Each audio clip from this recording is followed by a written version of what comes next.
Hello, everyone. Welcome back to Love is Blind, Season 8. I'm very excited to jump into it. If you're new to my channel, my name is Brittany Simon, and this is a philosophy-focused channel. We cover pop culture through a philosophical lens and hope to understand ourselves better. You know, what can we learn from real people who put themselves out there? And again, even if I'm talking about these people on Netflix, know that I'm really trying to use it to understand even myself better. You know, oh, I don't like the way that they did that while they were dating. I don't like the way they're talking to their partner. Why don't I like it? What would I prefer? Oh, I don't like the way that she communicates.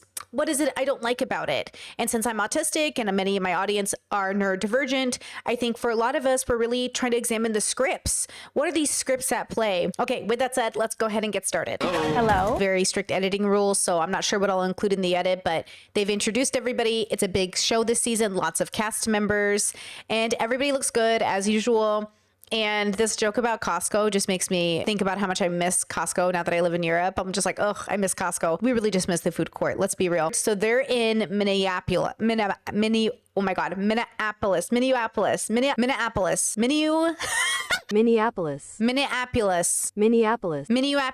You know, I don't know if this is the autism or the tongue tie or like what is, I don't even have a tongue tie. I'm just like, I call it that. This is why it's hard for me to learn foreign languages. I can't even speak English. Minneapolis. Is that good? Anyways, they're in Minnesota, which is interesting. Out of all the locations they've been in, I think this one is very different. Hello. My name is Brittany. How about you? I'm Dan.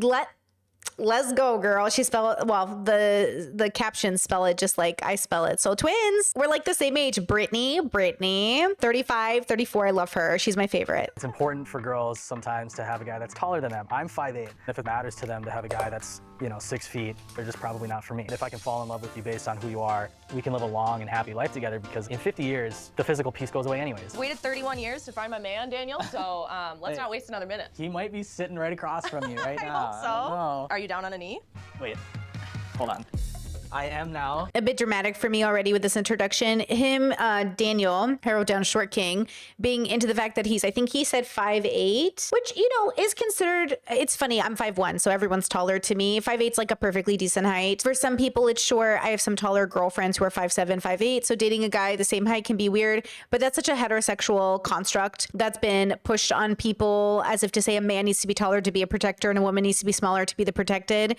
So if we're breaking down gender constructs, which we should be doing, all of this is silly. Height is such a, it's the same thing with, would you date somebody who's disabled? Or date somebody who's autistic? Like sometimes you think you wouldn't, but it's really about the consciousness. At the end of the day, like you're falling in love with a real person, a consciousness. You're not just falling in love with their physical attributes, so all of this is already silly to me, but I like that he's trying to sort of say that it shouldn't matter, but I think his obsession, no offense, and the way he put it forward makes it the center of his story already.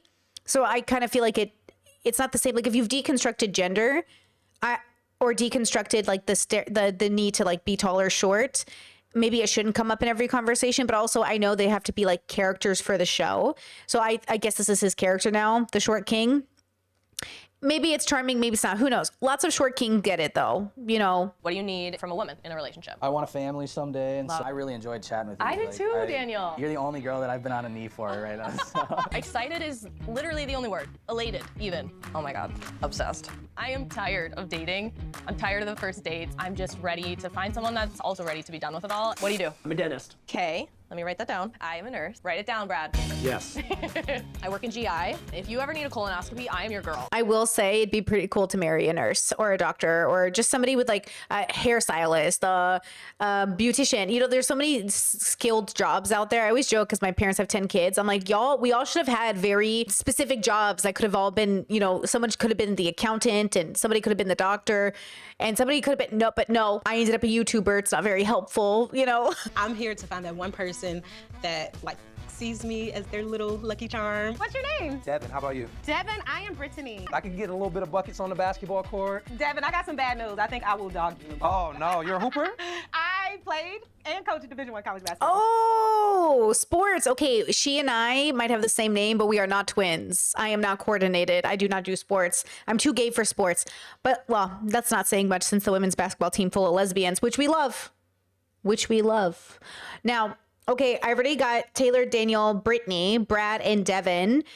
And so far, everyone's energy feels excited and happy and, you know, joyful, which is good. Like, not joyful philosophically as we use on this channel, but like, they're they have like this energy they're excited, which is nice, which means good energy. I'm not seeing any negative energy yet.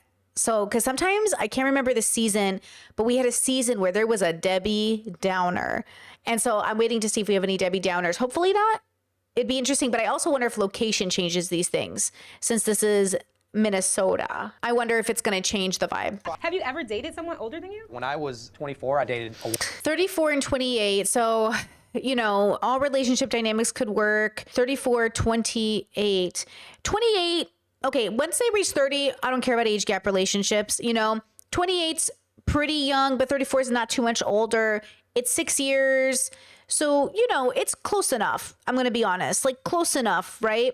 I would say if he was like 26 and she was 34, I'd be like, you know, 6 years, 5 years. I think 5 years is like good. 10 years is reasonable if you have a very shared cultural upbringing. Like, I know a lot of age gap relationships that are like 10-ish years that are compatible because they have a very strong shared cultural, you know, similarities.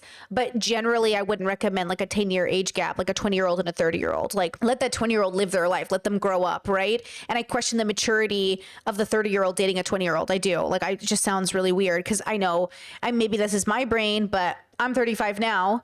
And dating a 25-year-old just sounds crazy. You know, it just sounds like, what is a 25-year-old that I have in common? Now, I did at one point in my life, when I was during COVID, during lockdown, I went on a date with somebody 8 years younger than me. Very nice person. We had like a little online dates on Zoom for like a few months. Very nice person. Very lovely man. Very educated, focused, handsome, had a lot in common. Very nice person. But I think our lifestyles were different. And ultimately, like, that age gap, bro, that age gap was crazy. And I remember when I was dating him, my brothers were like, dude, he is too young. I was like, he is too young. But I wasn't sure why. And I think I needed to put to test my own theory, because I know I talk a lot about age gap relationships and people think I'm like too biased against them. But look, I've even tried with 8 years younger. It's crazy. Like, it's so, we're in completely different parts of life. Like, it didn't matter how much we had in common. It was obvious I was older. Like, it was so obvious, right? I mean, as much as we'd like to, you know, understand that maybe our grandmas and grandpas had age gap relationships, like with peace and love, guys, I felt like I wanted him to go live his life. You know what I mean? It felt weird, but he was very nice. Like I said, wonderful human. But yeah, it was obvious, like just different stages of life. And I think you could have maybe somebody that young be at a similar stage of life in some ways, maybe career, maybe not. It depends on where, you know, how your journey went. But generally speaking, I don't think that's true. And I think that's why the divorce rate is so high. I do think a lot of incompatibility is going into the high divorce rate, right? We're just not compatible, but we like each other. And I think when you like somebody, you want it to work, but liking somebody just isn't enough. So again, 28 and 34, what do we think about that? So, you know, I don't want to be the only person with like strong, opinions. 6 years, not my favorite, not the worst. Not the worst. Like, if I'm being honest, that's, I'm not opposed to it. But I would say that I wonder how much that 2 years is going to make a difference in his life, or those 4 years in her life, or those, she's into her 30s. He's not at his 30s yet. How much of it's going to make a difference? It could make a big one, or maybe not too much of one, actually. Depends. Want children and be like a really great dad. So I was just wondering, like, do you want kids? As many children as I am able to have and my husband wants to have, like, I'm open. I'm a big foodie too. So, are you from here? Yes. Okay. I was born in Minnesota. Okay. I went to Park Center. I went to Park Center. Did you? What year did you graduate? That's crazy. 2013. Oh, okay. Okay, interesting that they all know where these things are. Of course, it doesn't mean anything to me because this isn't my bubble. It's not where I grew up. But I love when people say they're from Cali, and I was like, "Where are you from?" And I like that we can be like, "Oh my God!" Like, I know where that. That always feels good. So that's kind of interesting.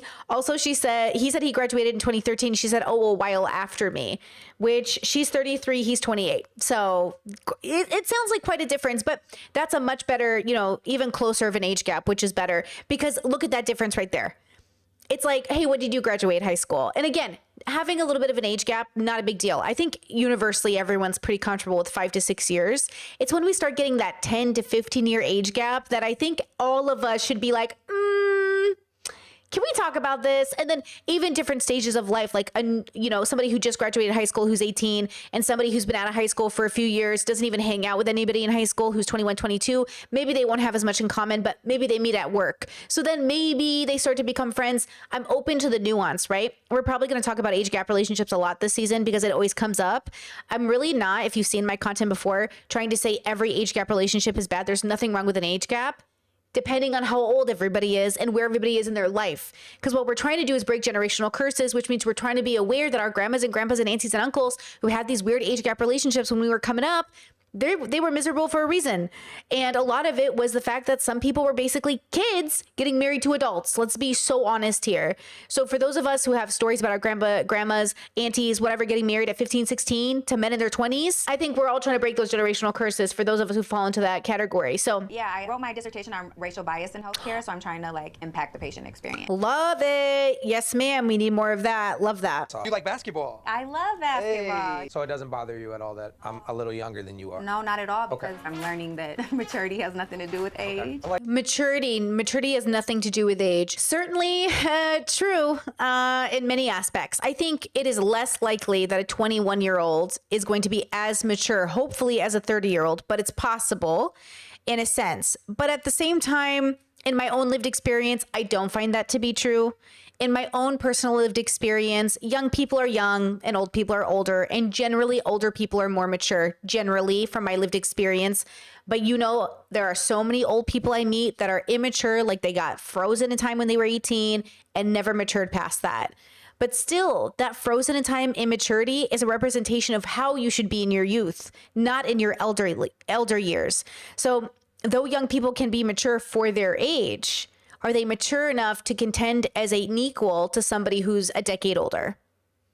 You know what I mean? The unique opportunity of getting to know somebody without seeing them is amazing, right? Because these bodies are just on loan to us. This is not who we are. It rarely reflects who you are on the inside. Love that. Okay, I agree with her. I do think that these bodies are temporary and they don't represent like who we are. I think they're just like vessels that carry our consciousness. So I'm not religious. I don't believe in a God or anything like that. But I do think that we exist on the planet as biological creatures, and the most important thing that is us is the thing that's the thing that is kind of like your brain, like the thing that operates this thing is the most us in a sense. So our consciousness, though the brain is also the computer that processes all that information. And I think that Love is Blind is a very possible thing, which is why, again, I'm open to the nuance of situations that work for people. When we talk about like differences in cultural bubbles, I like that she's, this is Virginia. She's motivated, educated, is thinking about things for the long term. But more than that, she's making an effort in her life. So she needs to make sure she's with somebody who maybe like Devin is working with the youth, is working in community. That's a values. That's a great example of shared values, working towards, something greater for the community, being involved in the community. You could be somebody passive in the community and active in the community. So these are really good examples so far already of like differences of compatibility, regardless of a little bit of an age gap. Everyone says that I give off golden retriever vibes. Whoa, boy! But now I'm ready to really show who Joey is. Dancing. Wait, do you swing dance? Yes, you I actually know how to swing dance? Oh my God, I used to swing dance Really? every single Wednesday. Oh, that is awesome. I would be doing like the flips and stuff. Like I kid you not. Whoa. Like That. flipping Okay, and like so all we the could moves. crush it. Swing dance is so niche. Another example of like possible compatibility, because swing dancing is so niche. I had friends who used to swing dance, and every time I would try to do it with them, I basically was there to let them like whip me around because I could not keep up to save my life.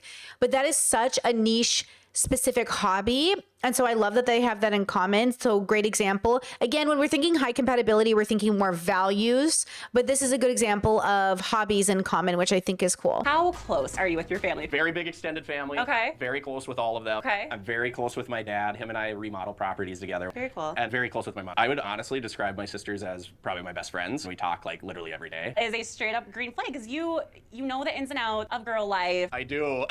3 sisters actually. 3 sisters. Oh, I love that. I love have an that. older, a younger, and then I always say 3. I had one that passed away when I was 16. Aww. She's the most incredible person. Hopefully, as we kind of keep going on, we'll dive more into it. But Oh, for sure, absolutely yeah. amazing.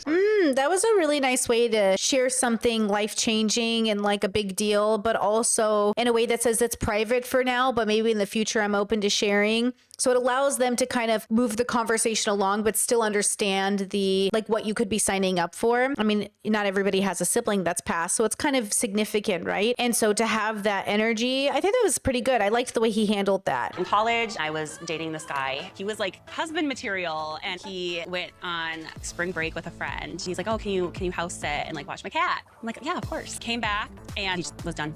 That's all I got. I still to this day don't know what happened. In my past, nothing has ever worked out, and it's exhausting. You have to start over and over and over before you even get a chance to start. What's your name? My name's Dave. Dave. What's your name? Monica. Monica, why are you here? What's wrong with you? Probably a lot. So what's wrong with you? What's wrong with you? Why are you here? What? What's wrong with you? Some people get on this show and they try to have like a opening shtick that they do. What was my, I assume he's autistic. What was the guy's name who actually did marry the other girl that I'm pretty sure is autistic? And they have like a really cute family now, but he chose the wrong girl at first. Oh, I don't know what season that was. I'm forgetting all their names now. It's been so long. He had the shtick of like, my mom's a stripper or something like that. And I just remember thinking like, this isn't leaving the best impression, and people hated him. But it's like, I think people try to come in with like a thing, but it's kind of like they forget the girls talk. And I feel like, does anybody watch the previous seasons, right? Because the girls are going to talk, you're going to build a character amongst the girls and the boys. So now they're going to be like, oh, did you get that guy who asked like, what's your problem? It's like he's negging them. And you know what I mean? It's almost like he's trying to insult them so they'll find him more attractive in a sense. It's weird. Why Love is Blind? Oh man, to be brutally honest, I just have kind of been an ass to women in my previous dating life. Y'all better not choose this man. David is, he's not, no, Brittany. I already feel it. I already feel annoyed. I don't appreciate this category of person, especially when they say they're working on it, but like obviously not. Like I would say, are you though? I really wanted to confront myself about that. I work in medical aesthetics, so I'm surrounded by Botox, fillers, facelifts, tummy tucks, butt lifts. That has affected me in terms of what a woman should look like. I mean, he obviously also like cares what he looks like to some extent, but also I know it's easy for us to pick at his looks because he's picking at other girls' looks in a sense, but we're not going to do that because we're maturing into our 40s. I'm 35. We will get better. But I will say my like reflex is to be like, oh, sir, let me write down all the things about, but everyone looks weird to somebody and everyone looks handsome to somebody. So I think this category of person though should go to therapy, not Love is Blind. Okay? We need to go to therapy, not a TV show. Because like this is to get married. So if you haven't already deconstructed this, why are you getting married? I recommend if you're single and in this position, because we want to prevent things ahead of time. Preventative work means doing the work before you date, doing the work before you get married. So in this instance, it's about getting married. I'm not saying you should wait to be fully healed before dating. That's not what I'm saying. But maybe before marriage, maybe before we get married, we go to therapy, I mean, it was always about looks right away for me. What's your name? I'm Dave. I'm Lauren. There's none of that included in this experiment. It's testing me that, am I that guy? I guess I still don't know. I'm 30. Okay. So you're no longer attractive. What am I supposed to do with that, Dave? What am I supposed to do with that, Dave? Ugh. He's like, I'm not sure if I am that guy. You are that guy. I forget. Gosh, I wish I remembered everyone's names from all the past seasons I've seen. There's always this guy who's like, again, he's negging. I'm telling you. Should this be the first date that I walk out on? It might have to be. Do it. Do it. Nicer to you. Why are you here? I'll be a little nicer to you. Why are you here? I'm telling you, I know exactly the category. Girl, tell me in the comments, guys, what category is he? Because I already say, now I know pharmaceuticals is incredibly superficial in terms of aesthetic. And I know in pharmaceuticals and in medical supplies, you have to be attractive to sell. He falls perfectly into that bubble of like superficial sells, even if it makes you ugly. Super close with my family. I took the last year to figure out work stuff. And so like things have just kind of aligned really well. Okay. But this piece of my romantic partner is just like not there. That's cool. Honestly, I'm kind of the same way. Timing is just so important. Totally. What do you do? I sell social studies curriculum to school districts. Very cool. Like I've been a very shallow person. I am a very shallow person. Mm-hmm. I used to like try to, dance around that a little bit, but yeah, I mean, I just have, and that obviously has not worked. Old habits die hard. Like you can't say that you were a shallow person and open up every conversation with like, oh, you're 30, I guess you're unattractive now. Like, I really don't want to be that way at all. I know I'm way better than that. this is the example. We've been talking about this a lot on stream and in the VC. This is exactly the point where you're like, I know that's a joke, but is that a joke that's actually telling me something about your character? Because like, I love an edgy joke until I actually think you're being serious in any capacity. That's him. His jokes are just a reflection of his character. There's not one way to be a beautiful woman. Like, Right. there's tons. I also do think that physical attraction grows. Like if Okay. you lined every guy up that I've dated, you'd be like, where's the commonality? Like, I agree with that too. I think no one I've ever dated really looks like each other, but I think that I'm attracted to people, even though I'm very allosexual. I know physical attraction can draw you in, but I also think physical attraction sends a signal and a vibe. I'm wearing a Sailor Moon shirt, right? Like if you work out, that's a part of your vibe. So yes, you're attracted to the body, but you're attracted to the vibe that goes with the body. I might see an anime shirt on someone and be like, okay, we have like at least one thing in common. And then maybe I'm attracted to that, you know, but maybe you wear the shirt well. So I'm like, oh, I kind of like the way you look in that shirt. And then, you know, that kind of plays on top of it. So I agree with that. attraction to them has grown. I mean, it's also like declined the more that I know them. You know, like it. The more you know somebody, you can fall out of love because the more you get to know someone, the more you realize like, oh, I don't like this person's character, you know? My dad has this great saying, and he has like a little plaque in his office about it. It says like the greatest thing a father can do for their kids is love their mother. I think it's really instilled this idea of like you and your partner, you guys are a team. I love that. I love that. The best thing a father can do for his children is love the mother. I think that's so true. The best thing you can do for children is be a good example, right? And give them options and hope for the future in any capacity. But the best thing we can do as partners is to be good to each other. So the little ones know you can have this too. Really have not found that, which is like sad. And like I've seen really good examples of it, and I just like want that. And remember, I believe in high compatibility partners. So you might not run into that person in this lifetime, but they are out there because there's millions of them out there. There are millions of people who are your high compatibility partners. And should you run into them, great. And if you shouldn't, your life will still be fabulous. I don't want people to live their life as if it's predicated on finding a partner. And once we realize that, I think we actually do end up with our high compatibility partners, or at least a higher probability of it, because you're not wasting time with all these people who's obviously not your partner.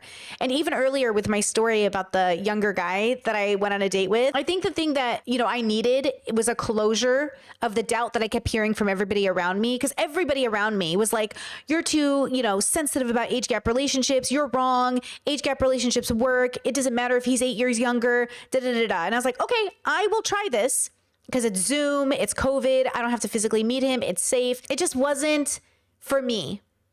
And that wasn't a part of my high compatibility, but he was really nice and very handsome and very like, we had enough in common that I could see something maybe, but not enough.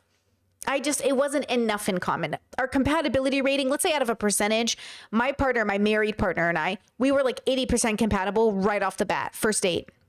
Like first date, values, priorities, aesthetic. Now we had to test, are we compatible living together? Do we have the same values when it comes to how we treat our living situation, how we communicate? Like we had to test a bunch of things, not just like beliefs and how we vote or things like that. You know, we had to test like a lot of different ways of being compatible.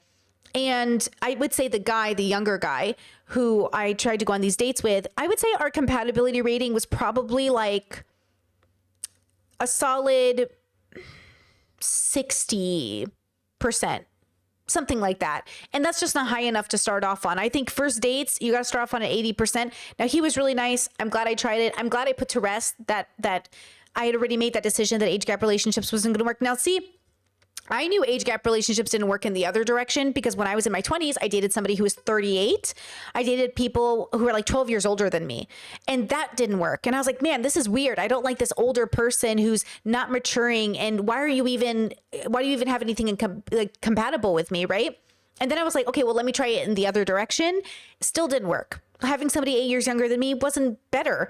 3-5 years, in either direction. Sure. I've done those and those have been much better, much more compatible, right? 10 years, 8 years, maybe not when somebody's still in their 20s, maybe not when somebody's still in their 20s, but once we reach in our 30s and 40s, well, that 8 years, that 10 years becomes way less of an issue. We were just at completely different places. Like a 30-year-old and a 40-year-old, much more compatible. Though at the same time, I'm trying to imagine me at 40 dating a 30-year-old and I just don't see it. But that's me. I'm a very lovable person. I should be loved. She's so sweet. She's so cute. but nobody's entitled to love. From a philosophical perspective, to feel entitled to it is to say that you owed it. Why do you think you deserve somebody to spend their life with you? Instead of being like humble and grateful that another human being sees you in the same way you see them and you're going to do life together. I just think we're so entitled when it comes to love. In a dignified sense, everybody's entitled to love. In a humanity sense, everybody's entitled to love, even bad people. But the narrative that I'm a good person, I deserve love, I don't know if that's the entitlement we want to move with. Molly, Dave. Dave. So why are you here? I haven't had a serious boyfriend, to be honest. Ever?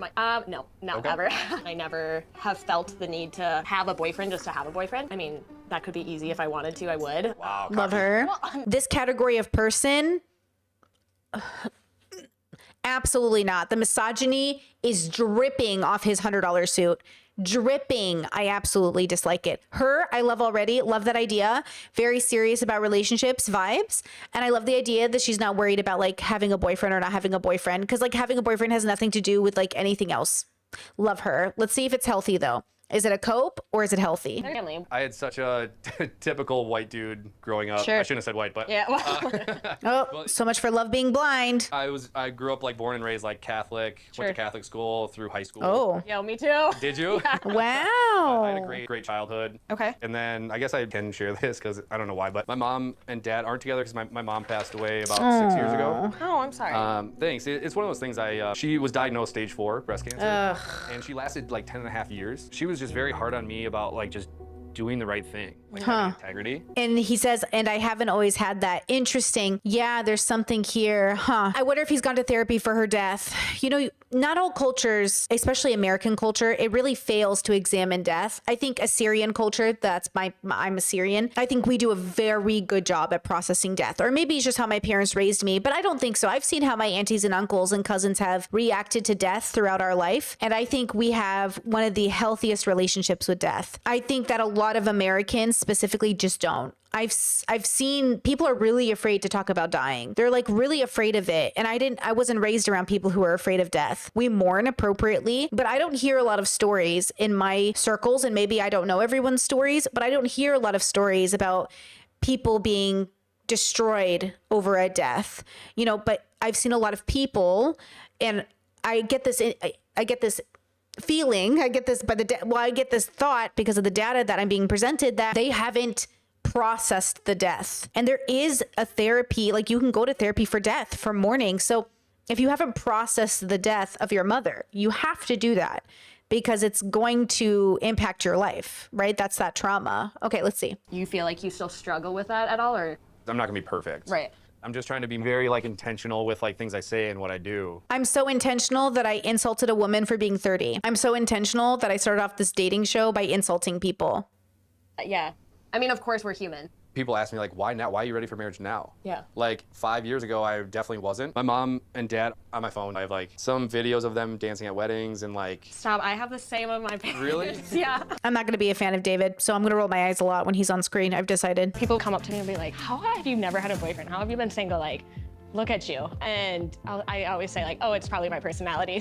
Well, it's your choice. You don't have a boyfriend because you've never chosen to have a boyfriend. Like at the end of the day, she already said she's been with lots of people. They couldn't get on the same page. So that narrative is false. I don't like the way that she created that narrative in her head. Like, oh, why haven't I ever had a boyfriend? Like, because you didn't want one? She has to put herself in the right category. It's not your personality, it's the compatibility. So we'll see. Maybe that is a thing.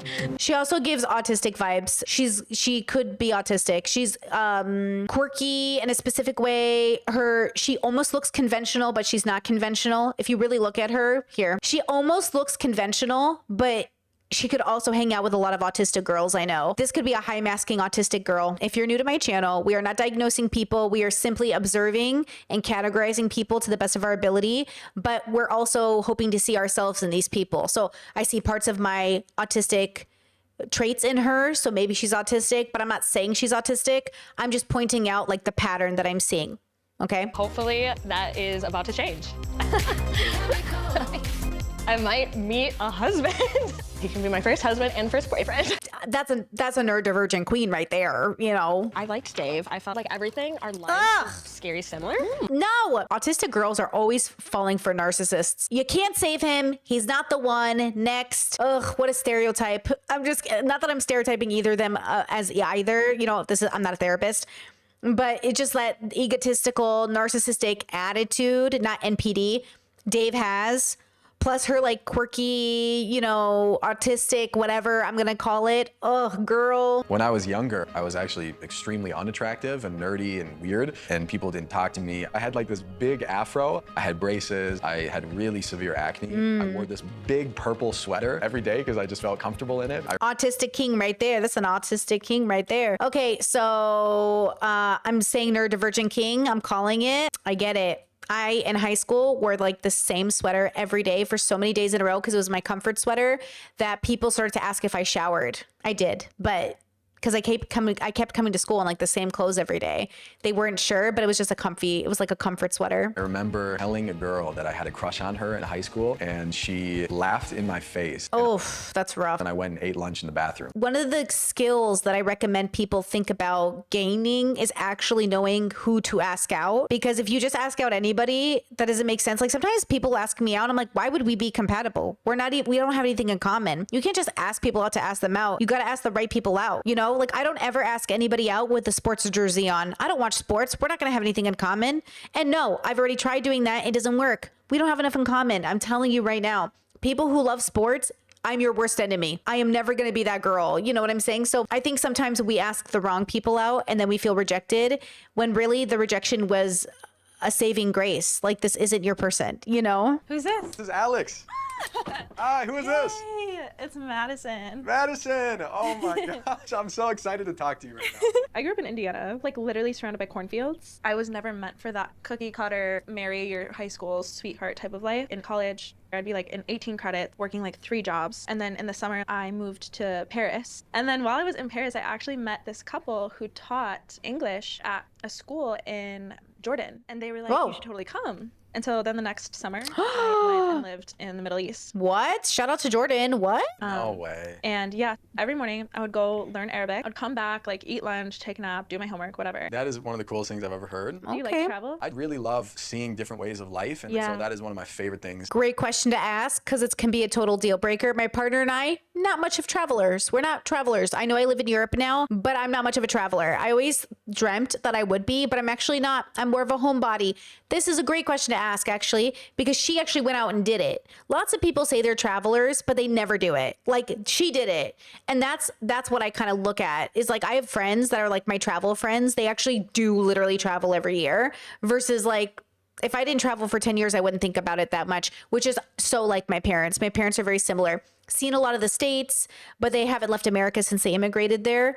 And I've seen almost every state as well. And I only really left America a few times because it was convenient. Like I went to Belize, I went here, that's it. Like I went to Belize because my friends were going and I went with them. And then I moved to Europe because I married a Croatian, right? I'm not the person who would do it on her own. Like I have to have like a reason versus she was just like, I'm moving to Paris. That's amazing. That's cool to know like your category. Like what category are you in that regard? That's cool. What are you looking for in a partner? I just want someone who's kind. Really important to me that like people feel safe with me. You're saying all the right things, Madison. I had a rough childhood. I want to hear about that. My parents never got married actually, so they had me when they were 19. My mom, she was really surrounded by a lot of drugs and she was in kind of a rehab program when she met my dad. And they had me in an accident. Met my stepdad when I was 2. Married him. I also actually lost my stepdad when I was in 8th grade to a drug overdose. Oh, wow. Madison. My Wow. relationship with my mother's tough. That's really rough. That's really rough. I like Madison so far. She seems really nice. She's an artist. We love that. And Alex, I wrote real estate broker down. I think that's correct, but I missed his age. So I actually don't know how old he is at this point.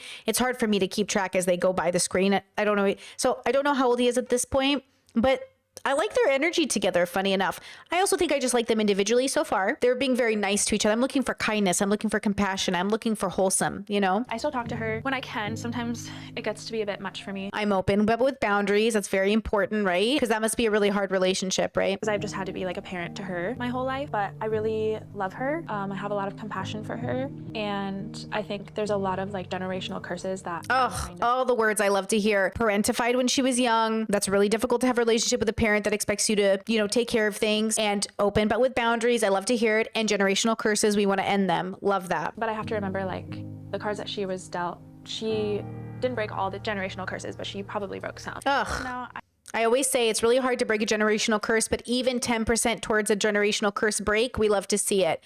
I love her already. I would say I'm close with my brother and my sister. Like, I just want to be the person for them that I never had. Yeah, first of all, I'm very sorry to hear about all of that. That's a lot, and I'm sure it has changed you a lot and turned you into the person that you are. For sure. I want to hear about it. Well, I had a rough time in school. I was like relentlessly bullied. I was beat up in the hallway. Wow. I remember going into lunch and I'd try to sit down at a table and people would like push my tray off the table. Whoa. What the fuck? And so I'd go like eat alone in the bathroom or like in the practice room and like play piano or something. So that was brutal for sure. That makes my heart hurt for you. And I have really bad ADHD. Nerd the Virgin King. I called it, girl. What'd I say?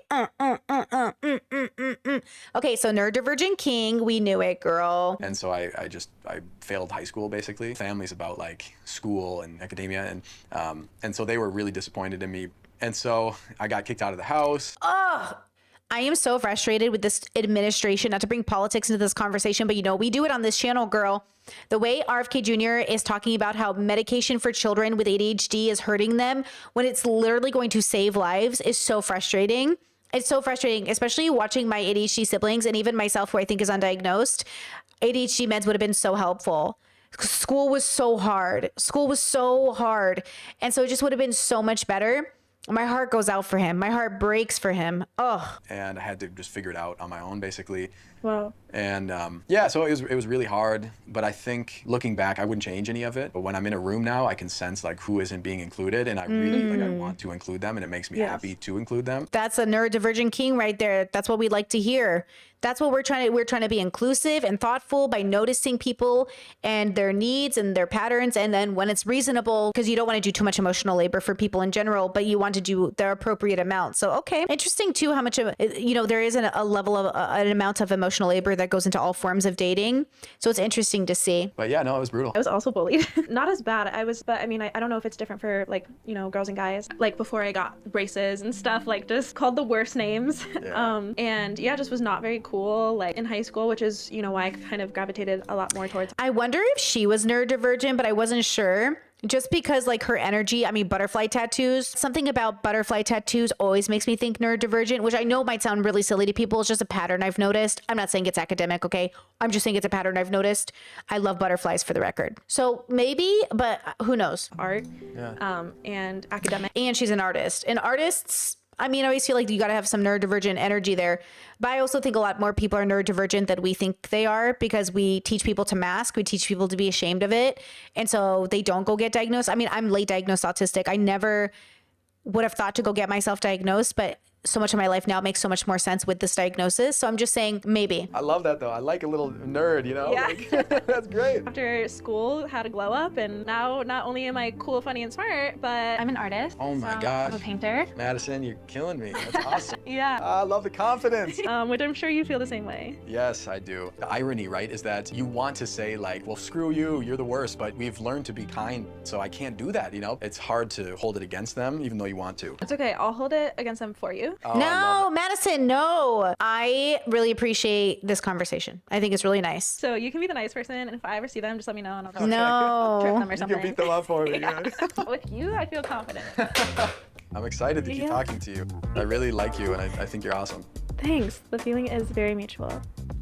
Hi, Madison. I'm going to go ahead and end it here because these episodes are actually quite long. So we're going to end it here, and then we'll come back for part 2, and we'll continue getting to know the rest of the cast. Okay, guys, thank you for being here. Please leave a like and subscribe if you'd like to see the future episodes. And let me know what you think so far, because I'd like to read your comments down below. And I will see you guys for the next one. Bye. In my head, in real life I'm in bed, my belly's being fed and I'm okay. I'm just fine, yet all I do is whine. Not to you in my mind, cause I know I don't make sense. I've been nothing but blessed, so why's my life a mess? Please tell me, cause I'm sick of thinking. Yeah, I'm sick of reaching out for the truth and living life as a fool. dun, dun, dun, dun, dun, dun, dun.